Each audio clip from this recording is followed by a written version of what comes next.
ചെമ്പരത്തി പൂ പറിച്ചു, പിന്നെ തൊളിച്ചു.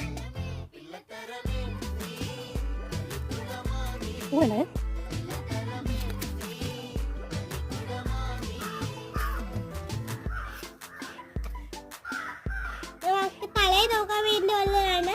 നമ്മൾ ഇത് പിടിച്ചിട്ടുണ്ട്. കുറേ ദിവസമായിട്ട് നമുക്ക് തലേ നോക്കിട്ട്